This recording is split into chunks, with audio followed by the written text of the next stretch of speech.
But again, yes, her decisions in A Year in a Life.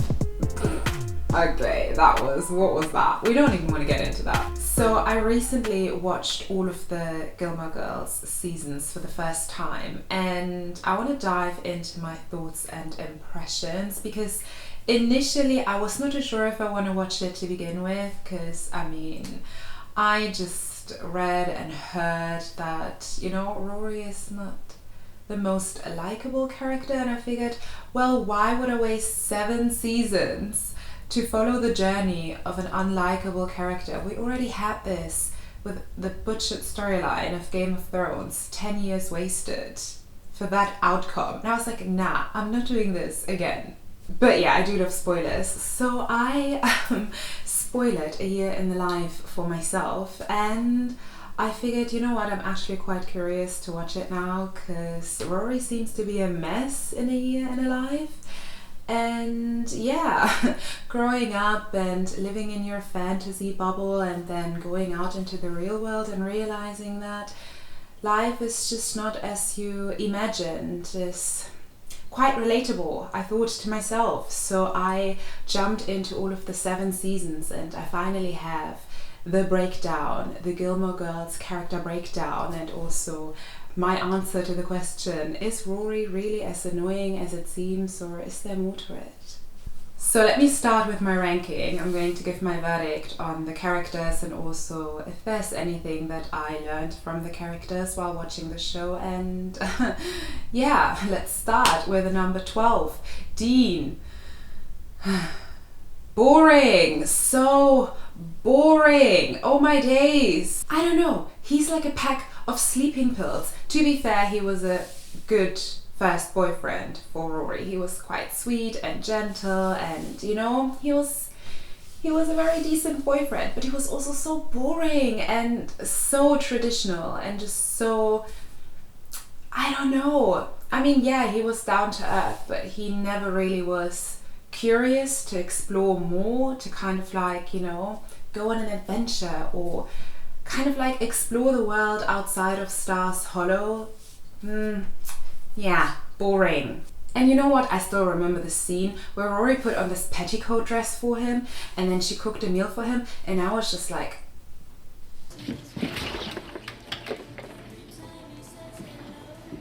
green Jello and Cool Whip.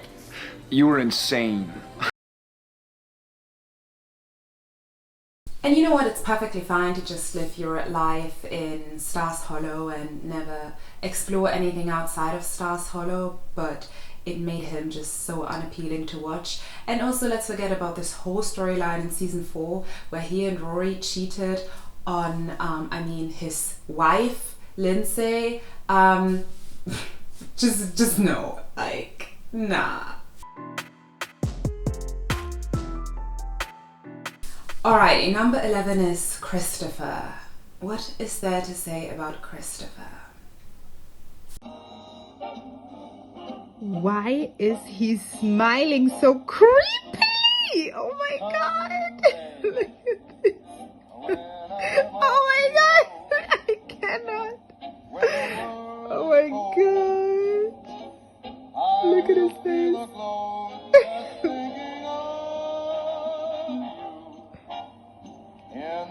It doesn't move. He doesn't change his facial expression. It's literally the same for half a minute now. Hey, I'm adopted. Yeah. Where is the movement? I'm dead. Yes, you see some practice.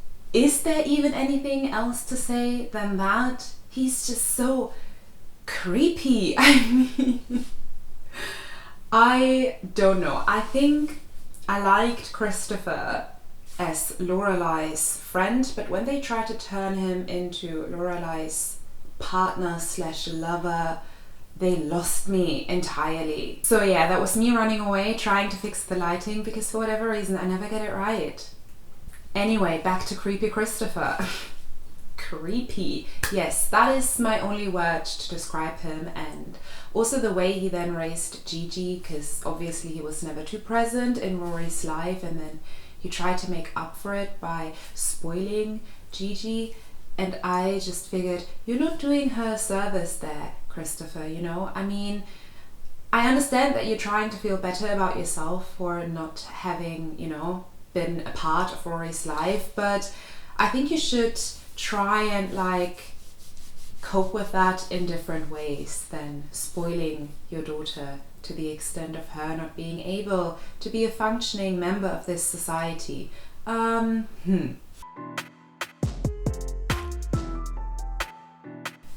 we have a number 10, Michelle. Michelle is just annoying. I don't know. I feel like he always complained all the time. Then he was also lazy. He never seemed to work. He always only seemed to complain. He kind of like, even the way he spoke just irritated me. He was sort of irritating. But then on the other side, I have to give him some slack because he brought a bit of energy to these scenes of the independent in? Still don't know how to say it. Is it the Independence Inn? Independent Inn. Alright, had to Google it. Independence Inn. Now I know better. Anyway, he brought a bit of energy to the scenes and yeah, I have to give him that. But on the other side, he was also sort of an attention whore. He was always very rude and dismissive. I don't know, maybe they tried to make him funny, but it didn't really work for me. Yeah, no. Thank you. Goodbye.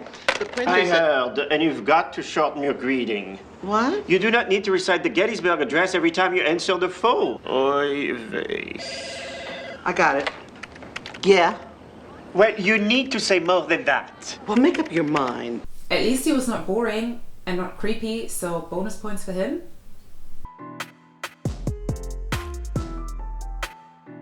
Number 9, Emily and Richard Gilmore. Annoying, but entertaining, but entertaining in a good way, not in a annoying way. I feel like with Emily and Richard, you kind of understand where they are coming from as a viewer, even though you're not rooting for them, because you're sort of rooting for Lorelai. But then also, there were lots of scenes and situations where I wholeheartedly understood where Emily and Richard were coming from, and where I understood why they were upset with the way Lorelai is acting towards them. So it was kind of like a really good dynamic there. And especially Emily. I mean, Emily is just something else, like absolutely entertaining.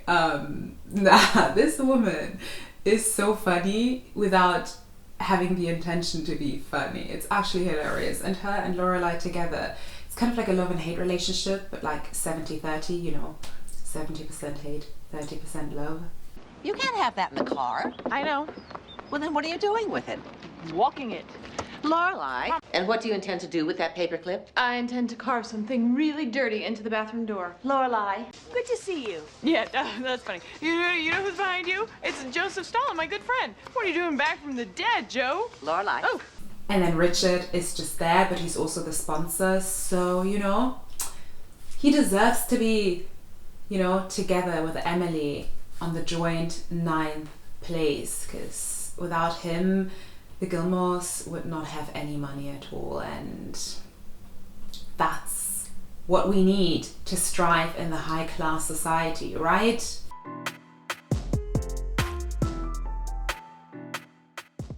So yeah, I think Emily is sort of unlikable but super entertaining, and yeah, she just knows how to boss someone around with class. No one else can do it like her.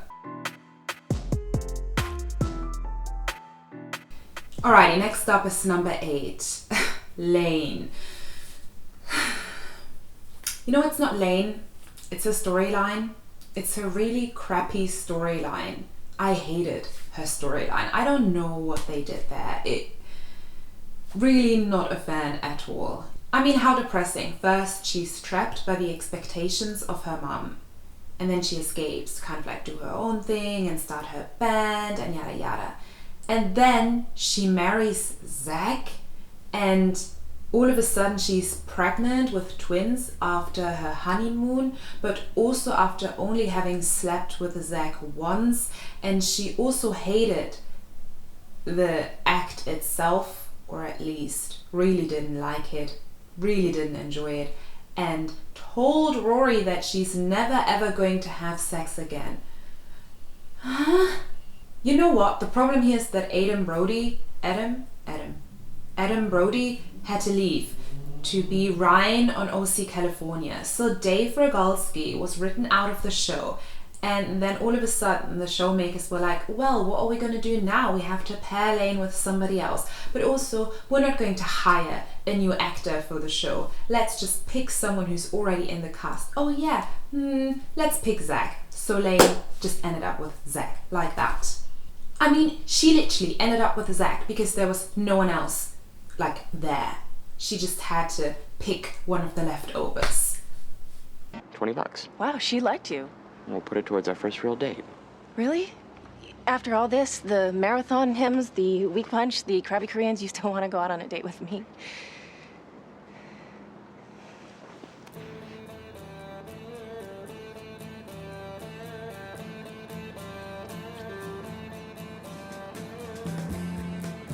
Then I go to bed and I don't feel good. Then I wake up and I don't feel good. And then I go to work and I don't feel good. You don't feel good. We got it. Go on. Hey, is something burning down here? Luke, shh. Okay, sorry. Go on. Right. Where was I? Oh, yeah. Lane, will you marry me? What? I mean, Lane is still on place number 8 though, because I actually feel a bit sorry for her. She didn't deserve this. She deserved better for sure. And we have Luke, place number 7, Mr. Fix-It. Luke is, you know, I like Luke. He's sweet, he's kind, he puts his money where his mouth is. I mean, outwardly, he's not necessarily the most friendly, sweet, kind person, like at a first glance. But if you get to know him better, he's actually very sweet, gentle, kind. And yeah, like I said, he puts his money where his mouth is, but he rarely puts his money on anything. By the way, sorry for the helicopter noise. I've been waiting for the helicopter to kind of like fly off into the sunset, but it doesn't want to, so we're just gonna roll with it now. So yeah, Luke, he does put his money rarely on anything. He's this kind of person, he will only commit if he's 100% certain that he's able to follow through on his commitment. Otherwise, he won't do it. And that is a good thing, because that means he's not going to string people along, or he's going to, like, you know, dish people some false expectations. He's not going to do that. If he says he's going to do something, he's going to do it. But maybe because he takes his commitments so seriously, he rarely commits to anything. Or at least it takes him a long time to fully commit to something, because, again, to him it's not just empty words. He's going to back it up with actions. But that also means it took him like sort of 4 seasons to ask Lorelai out on a date. And I'm like, Luke, sometimes you just gotta speed it up a little bit, you know, a little, tiny little bit. Same with like him being a bit, I wouldn't say opposed to change, but he can be a bit stagnant. Not like super stagnant, but I think he likes how his life is set up and he's quite content with that, and that is also good. But that also means he's very slow to accept change into his life. We can see that with the diner and like the no phone rule, and you know, him not really wanting to expand, which is perfectly fine as well, but that is just how he is. He's very content with what he has and what he actually worked for his whole life. But again, it just makes him a little bit, you know, slow to react to certain things in his environment. He can be very slow to react. He needs time to think things through. I mean, even the situation when this whole car crashed into his diner and the people around him were like, what are we gonna do now? What do you want to do? Do you want to do this, that? And Luke was just like, I need to think. Like, I can't make a decision on a spot. Give me a break here. Like, this is how life rolls with him in every regard. What do you want to do here, buddy? You want me to pull the car out, or you want to wait for the insurance guy? I don't know. I'm not sure what I want to do yet. Well, I need to know now. I can't spend all day here. Either we move the car right now, or I take off, you leave it in here and wait for the insurance guys. You got to decide. Look, do not pressure me, okay? I do not like being pressured. It's not one or the other. I need to think. Will you people just give me some time to think? Learn to adapt to your environment a little bit quicker, because otherwise you're just sitting around and waiting for things to happen that will never happen, and sometimes you've got to take the initiative. And yeah, so Luke, Mr. Fix-It, place number 7 for me. Number 6, Logan. Okay, you know what? I'm gonna admit it. I did not think I'm gonna like Logan. I did not think I'm gonna like him. And then he actually convinced me pretty quickly as well. And I think that's very difficult to do for a character that is introduced to a show quite late in, you know, the whole like storyline. Because Logan was introduced in season 5 and Gilmore Girls only ran for 7 seasons originally, so he was introduced quite late, and he convinced me pretty quickly. Because he's fun, he's adventurous, he has good banter, he is spontaneous, but he's also sort of interesting as a character.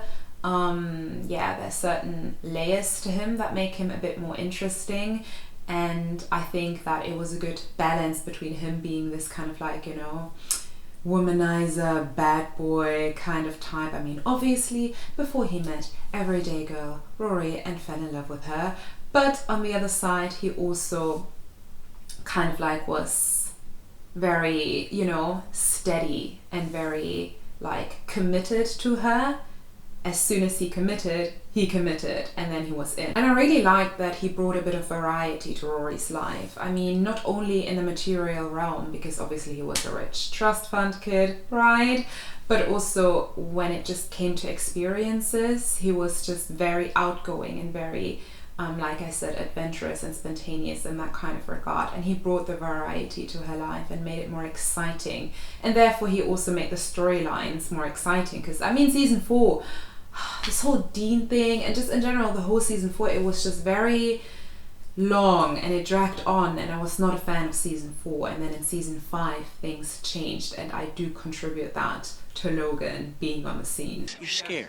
Well, yeah. And that stops the grades? It's stopping this grade? Come on, you look like you need a little adventure. What does that mean? You're just a little sheltered. Why? Because I haven't spent time in a Nazi prison, been stomped on by hooligans and beat up by Hell's Angels, and Plimpton got banged up pretty good too. It'll be fun, it'll be a thrill. Something stupid, something bad for you, just something different. Isn't this the point of being young? It's your choice, Ace. People can live 100 years without really living for a minute. You climb up here with me, it's one less minute you haven't lived. The only thing is that Logan was just not really a relatable character. I mean, as in, yeah, who's able to kind of like live that kind of lifestyle and afford that kind of lifestyle and just be so casual about it as well? I feel like it was very difficult for me to connect to Logan in that kind of sense and just see him as a, you know, like, again, relatable character where I'm like, yeah, that's someone I can personally relate to. I could not, at no point.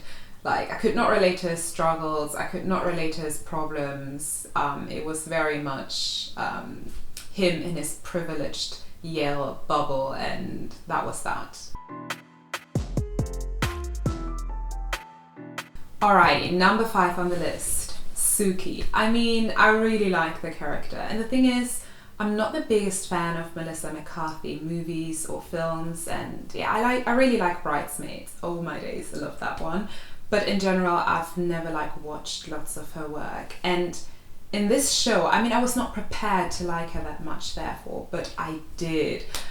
Suki was just an amazing character. And what made her an amazing character is that she was just so genuine. She came across as very genuine, and I feel like a character like Suki could have easily come across as trite or kind of like stereotypical or just you know, not believable, kind of like over the top almost, because she was just so sweet and kind and she had lots of empathy, and yeah, it could have just went into the completely wrong direction, but Melissa McCarthy's portrayal just was spot on.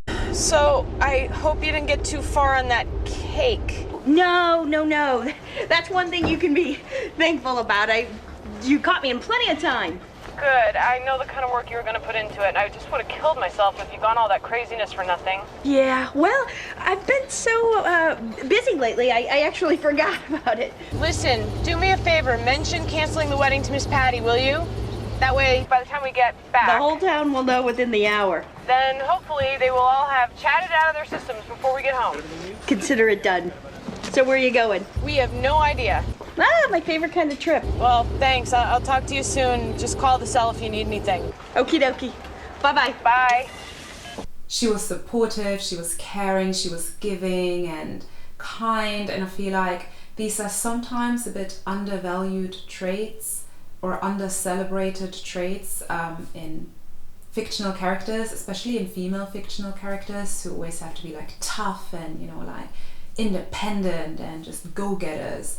And Suki was just not like that necessarily, but she had other qualities that I feel like just was so important to showcase in a character as well on screen. I feel like the only thing with Suki is that she probably could have stood up for herself more, especially in regards to Lorelai, and yeah, just in regard to that whole friendship dynamic, because sometimes people would just walk over her or step over her and her needs and what she wanted. That was also visible in the marriage with Jackson and him wanting so many kids, and Suki was like, I'm not really sure though, and her sometimes not voicing her opinion you know, enough. I mean, not as in she didn't voice her opinion, but she could have been more vocal about certain things, because people took advantage of her niceness and her kindness and, you know, her just nature in general. But yeah, overall I really liked Suki, and I think it was just the right dose of her sprinkled throughout the show. Not too much and not too less. And now we're on to number 4, Rory Gilmore, the one and only. I love her sense of independence. I love that she's sort of a go-getter and that she's sort of creating a new reality for herself after moving out of the bubble she kind of like lived in, or was rather trapped in, with her parents. I also love that she does not do something just in order to fulfill the expectations of others. She'll always ask first, is that right for me? Is that the right thing to do for me in my life, before she proceeds kind of like acting on it, and she won't do something just to kind of like make somebody else happy. I have to do something. I just can't stand here and let the lactating continue. Luke? Gross. I'm gross. I'm not the one exposing myself for the entire world to see. That's it. You go make her stop. I'm not going over there. Why not? You're a woman. So what? So you have the same parts. What? You shouldn't be scared of it. Scared of it? You know, you're gonna be a bachelor for a really long time. I also love that she's giving, but she knows when to stand up for herself. So yeah, these are the positives. And then we have some negatives as well. She can be a bit passive aggressive. She can also be a bit stubborn. She can be very dismissive of her parents. And I mean, yes, her parents are quite difficult to deal with in her world, simply because she's so different from her parents. But like I mentioned when I spoke about Richard and Emily, there are many situations where the viewer can sort of understand where Emily and Richard are coming from. And Lorelai, she knows how to push the buttons of her parents, and she does it. And sometimes she does it even if there's no need to do it. She can be quite self-absorbed from time to time. I feel like because she lives in this realm of asking, what is right for me, what makes me happy, and not really being willing to, you know, fulfill the expectations of others, she can sometimes act in a way that is quite, you know, disregardful of how her actions are impacting other people on an emotional or physical level. And again, this is something you can see in the way she acts around her parents, in the way she acts around the people she dates, in the way she acts around her friends, or in her relationship with Suki. It's quite apparent throughout the show. Is it right to be sampling wedding cakes when Suki's making ours for food? What is right, anyway? You know, who defines right?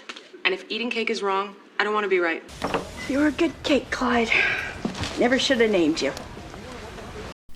And the thing is, the Gilmore Girls are put on a pedestal. Rory more so than Lorelai, but both of them are. And I feel like Lorelai also doesn't really understand the privilege that she has. I mean, yes, she does not get along with her parents, and again, that's apparent. But on the other side, without her parents, she would not be where she is. Yes, she cut all ties with them, and she was able to build a new life for herself, but still, her parents raised her, her parents were able to provide an education for her, her parents just have a lot of money, and that is a fact. And Lorelai would have not been able to put Rory through her school education without her parents. That's another fact.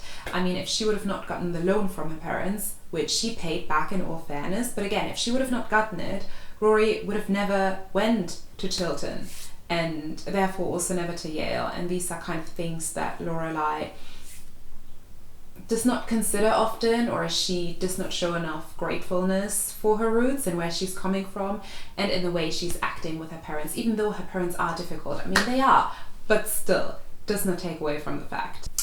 But overall, Lorelai is my number 4, simply because she was born into a world that she did not necessarily fit into, and she was able to carve out a new pathway for herself, and that is not always very easy. And obviously it was a bit easier for her simply because she came from lots of privilege, but also again, she then proceeded to kind of like build her own life and carve out her own pathway that is so entirely different from what her parents want for her or envision for her. And I think that is something, again, that not necessarily a lot of people always are able to like translate into their lives for various reasons, and many people sadly because they don't have the means to do that. But I think it shows just like character for her to do that and just be like, you know what, I don't want to live the trust fund kid lifestyle, bye.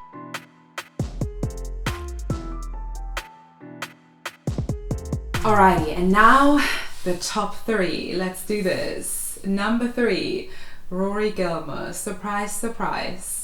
So yeah, why do people hate Rory so much? Yes, I agree, she's not a likable character. She's a bit annoying. But I feel like she's still a good character, and I'm going to outline why. The thing is, I was prepared to not like Rory and I didn't like her. But still, she's number 3. And reason being is that I feel like she's still a good character, even though she's flawed, she's annoying, and yeah, A Year in a Life completely butchered her for no reason whatsoever. But if I look at the whole story arc, there was something quite, you know, appealing to me about Rory.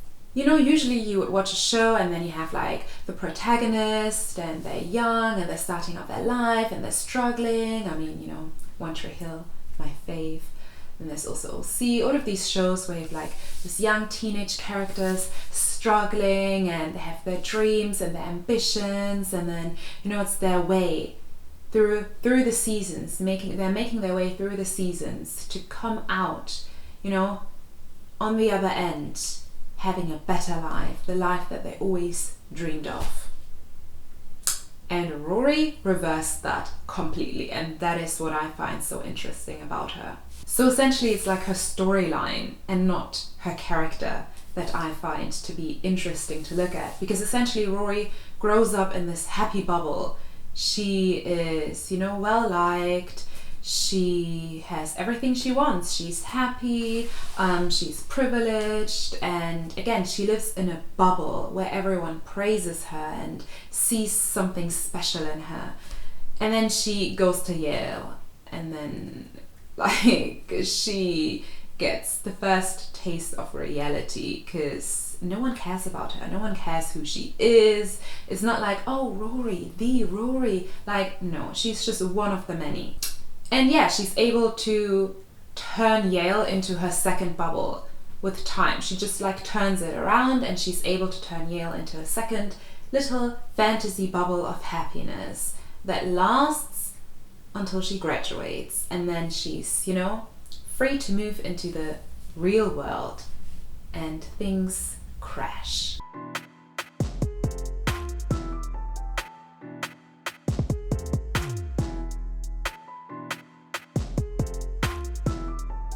I've worked with a lot of young people over the years, interns, new hires. I've got a pretty good gut sense for people's strengths and weaknesses, whether they have that certain something to make it in journalism. It's tough business, a lot of stress. Definitely. And I have to tell you, you don't got it. Now, guts can be wrong. Mine's been wrong before, but not often. I thought I was doing okay. I just don't think you really have the drive to put yourself out there, to be honest. To get a story, to dig. I mean, just now in this meeting, I encouraged everyone to say whatever they wanted. You said nothing. I wasn't sure if I should. Exactly. I mean, you saw Harry. He jumped right into the fire. You didn't. But Harry's not an intern. Doesn't matter. I've always done what's asked of me. See, the thing is, in the real world, it's not always good enough to do just what's asked of you. But I thought I was in a really good rhythm with everyone here. I'm not saying you're not competent. You're smart. You're terrific at anticipating needs. Actually, you'd make a great assistant. Oh. I'm broke, busted, beggared. I have no apartment, no car. Hell, my license expired 3 months ago. Get out of here. Everything I own is in boxes, scattered around 3 different states. I have no job. I have no credit. I have no underwear. But again, yes, her decisions in a year in a life. Okay, what was that? We don't even want to get into that. But the overarching point is that she was coddled, that she was kept in this happy bubble, in this illusion of that everything is just being handed to her. She was always used to the fact that things are being handed to her. And then, you know, she moves into the real world and she realizes life is tough. Life is not easy. Things are not being handed to you just because you're Rory Gilmore, and you're not going to survive if your name is not Paris Geller. She so utterly failed because she was never prepared to navigate the real world. And I feel like it echoes the sentiment of growing up in a society where you're being told you can do everything you want to do with your life. You can be anyone that you want to be. And then, you know, you grow up and you realize, no, life is actually quite difficult. And am I resilient enough to kind of like deal with the setbacks that I'm not prepared for?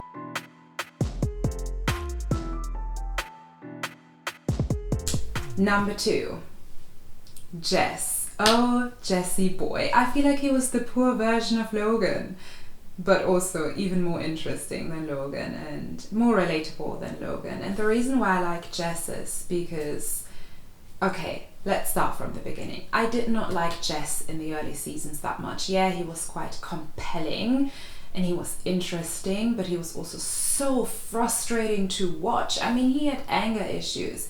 He was not able to communicate properly with people. He would just sabotage himself over and over again. And while he was compelling and interesting simply because he, you know, was intellectually curious and down to earth and just, you know, spontaneous, and he had this kind of like, you know, like this mentality, this kind of like he was just a seeker in life essentially. He seemed to me to be someone who's just, again, very curious to learn about life and to kind of like explore different, you know, possibilities, and also stay open to whatever, you know, comes his way, like in the intellectual realm. So that was just quite interesting to watch. But again, so infuriating. I mean, he had lots of issues going on, like let's leave it at that.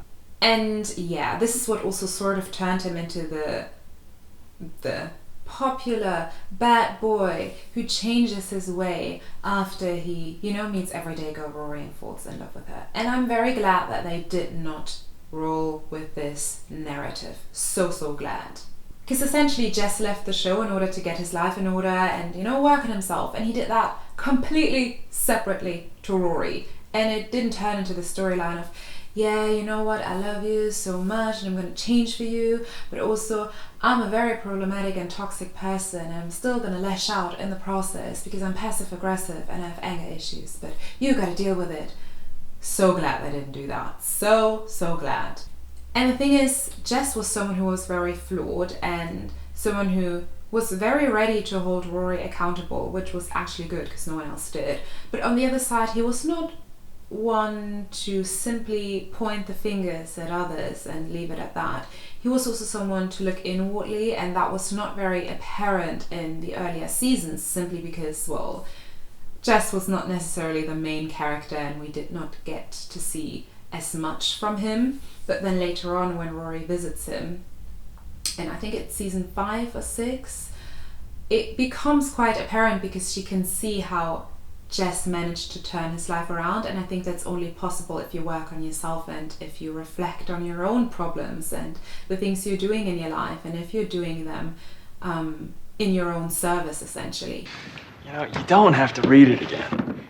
I know I don't. God, there's so many things I would change in it. Like what? I'd keep the back cover. Everything else goes. You know why I love your book? Why? It doesn't remind me of anything. It's not a ripoff, it's just you. High praise, Miss Yale editor.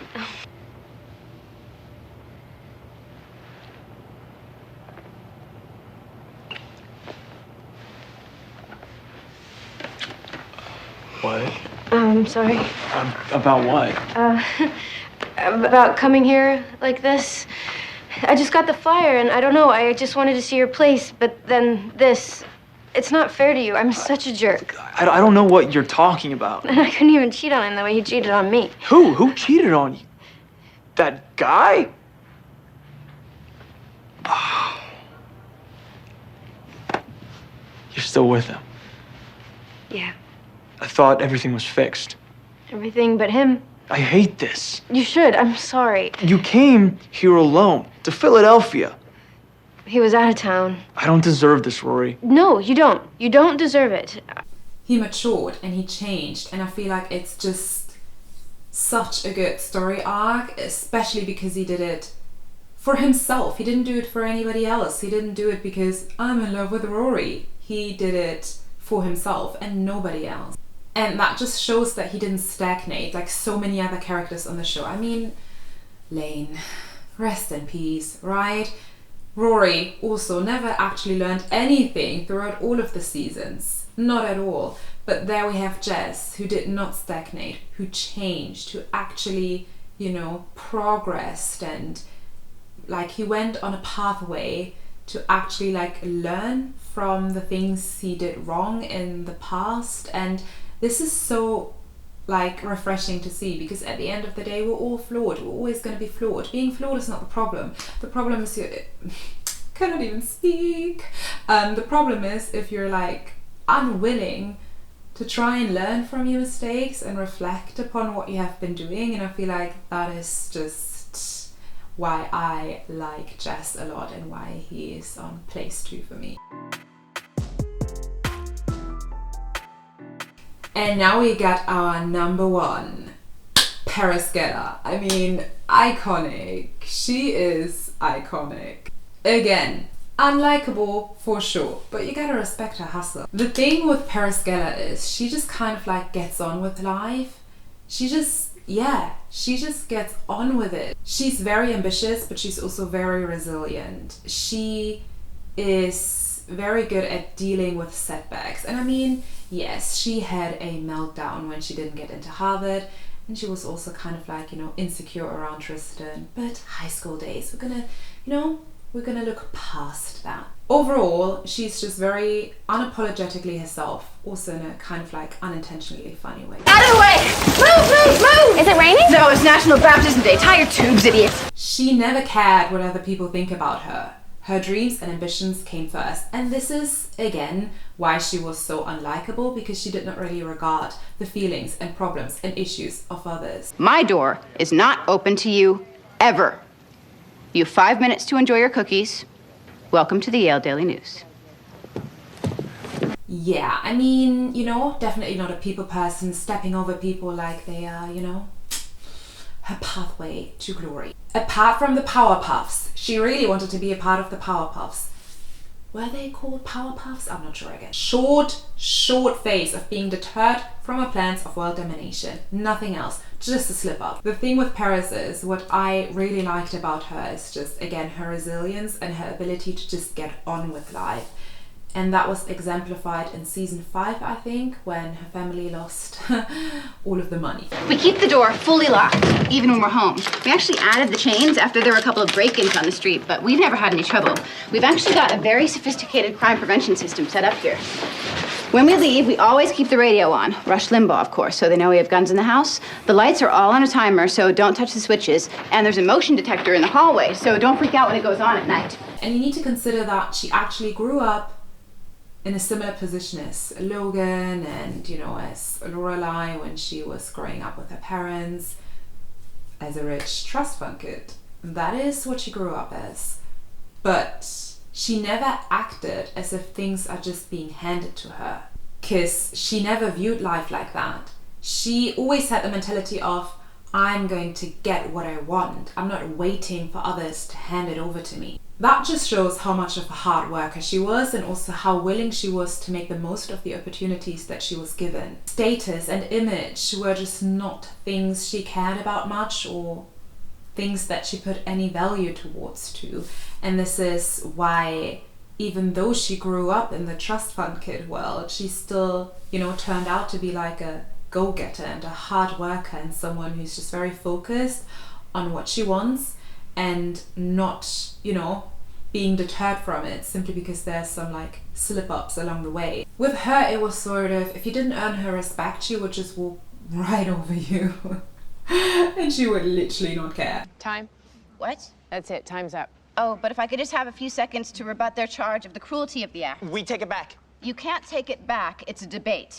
And yeah, while that is not the most likable quality in a person, yeah, this is a TV show, and her dictatorship style of leadership was quite amusing to watch, to say the least. But yeah, entertainment value plus the positive traits and the things we can learn from Paris Geller put together is place number 1. I mean, she worked for it, right? She hustled her way through all of the seasons. This is the least she deserves.